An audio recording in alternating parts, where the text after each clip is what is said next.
Good morning.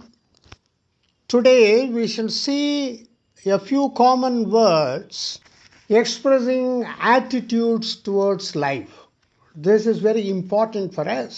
வாழ்க்கையை பற்றிய மனப்பான்மை ஃபோர் வேர்ட்ஸ்லையும் சொல்லலாம், 3 வேர்ட்ஸ்லையும் சொல்லலாம், சிங்கிள் வேர்ட்ஸ்லையும் சொல்லலாம்.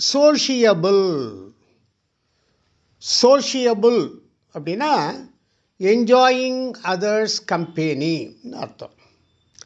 இப்போ ஒருத்தர் எதை சொன்னாலும் நம்ம அக்ரி பண்ணலைன்னு வச்சுக்கோங்க. அப்படி ஒரு கேரக்டர் இருக்காங்கன்னா, அப்போ அதுக்கு இங்கிலீஷில் என்னன்னா குவாரல்சம்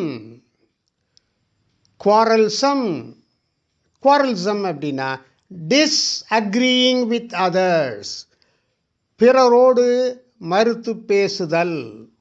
இப்போ சில பேர் என்ன பண்ணுவாங்க, குழந்தைகள் பட்டாம்பூச்சி பிச்சு விளையாடுற மாதிரி அடுத்தவர்களை துன்பப்படுத்தி சந்தோஷம் அடைவாங்க.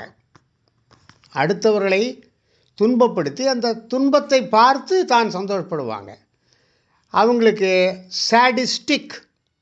சாடிஸ்டிக் அப்படின்னா டேக்கிங் ப்ளஷர் இன் அதர்ஸ் பெயின், மற்றவர்களுடைய கஷ்டத்தை பார்த்து ரசித்தல். இப்போ ஒருத்தர் சீரியஸான மேட்டரையும் சீரியஸாக எடுத்துக்க மாட்டாங்க. சில பேர் ரொம்ப ரிலாக்ஸ்டாக இருப்பாங்க. அப்போ அப்படிப்பட்டவங்கள என்ன சொல்லுவாங்கன்னா ஈஸி கோயிங் டைப், அலட்டிக்கொள்ளாத நபர். Relaxed in attitude to self and others, தன்னை பற்றியும் கவலைப்பட மாட்டான், அடுத்தவங்க சொல்கிறத பற்றி சீரியஸாக எடுத்துக்க மாட்டான். Easy going. பொலைட்டாக தான் நம்ம பிஹேவ் பண்ணணும் லைஃப்பில். சில பேர் என்ன பண்ணுவாங்க, ரொம்ப ரூடாக பொலைட்டாக இருக்க மாட்டாங்க. அதுக்கு இங்கிலீஷ் இம்பொலைட் அப்படின்னா நாட் பொலைட் டு அதர்ஸ், காரமாக பேசுதல், பணிவு இன்மை. இப்போ உண்மையே பேசுகிறவங்க இருப்பாங்க, எப்போதும் மற்றவங்கள்ட்ட உண்மையே சொல்கிறதுன்னு. அவங்கள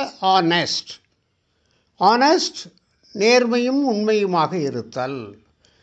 telling the truth to others, இப்படிப்பட்ட ஆட்கள் தான் ரிலையபிள் நமக்கு. சில பேர் பக்கத்து வீட்டில் ஒருத்தர் கார் வாங்கிட்டாருன்னு பொறாமப்படுவாங்க. அதுக்கு இங்கிலீஷில் ஜெலஸ், பொறாமைப்படுதல். Unhappy if others have when one does not have oneself. ஒரு பொருளை நம்மகிட்ட இல்லை, இன்னொருத்தர் வச்சுருக்காங்கன்னா அதை பார்த்து அன்ஹாப்பியாக இருக்கிறது, சந்தோஷ குறைவாக இருக்கிறது, அதான் பொறாமைப்படுதல். எக்ஸ்ட்ராவர்ட் அப்படின்னா நல்லா பிறரோடு நன்கு சோஷியபிளாக பழகுதல். இன்ட்ராவர்ட், பிறரோடு பழகாமல் எப்போ பார்த்தாலும் தன்னையே பற்றி கவனிச்சுட்டு உட்கார்ந்துருக்கிறது. இப்போ எக்ஸ்ட்ராவர்ட் எல்லோரிடமும் இனிமையாக பழகுபவர். Outward looking or inward looking around one or to one's own inner world, தன்னுடைய உலகத்தை பற்றியே நினைத்து கொண்டிருந்தால் இன்ட்ராவர்ட், எல்லாருடையும் நல்லா பழகினா எக்ஸ்ட்ராவர்ட். ரிலாக்ஸ்டு அப்படின்னா காமாக இருக்கிறது. Calm with regard to attitude to life, மிகவும் நிதானமாக பொறுமையாக இருத்தல். இப்போ சென்சிபிள்னு ஒரு வார்த்தை இருக்குது. சென்சிபிள்னா இது இப்படி தான் அப்படின்னு அதனுடைய நியாயத்தை உணரணும். Calm with regard to attitude life, வாழ்க்கையை பற்றி அமைதியாக சிந்திக்கும் தன்மை உடையவர்களை ரிலாக்ஸ்டு மனநிலை. சென்சிட்டிவ், சில பேருக்கு சுருக்குன்னு கோபம் வரும். அப்படி திடீரென்று கோபப்படுபவர்கள், உணர்ச்சி வசப்படுபவர்கள் சென்சிட்டிவ். இங்கிலீஷில் ஃபீலிங் திங்ஸ் வெரி இன்டென்ஸ்லி.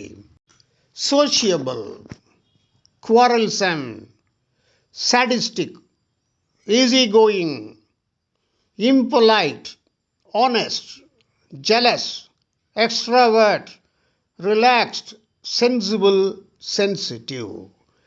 இதை நீங்கள் டெய்லி ஸ்போக்கன் இங்கிலீஷில் பேசி பழகினீங்கன்னா உங்களுக்கு ஸ்போக்கன் இங்கிலீஷ் ஸ்கில் வந்து இம்ப்ரூவ் ஆகும்.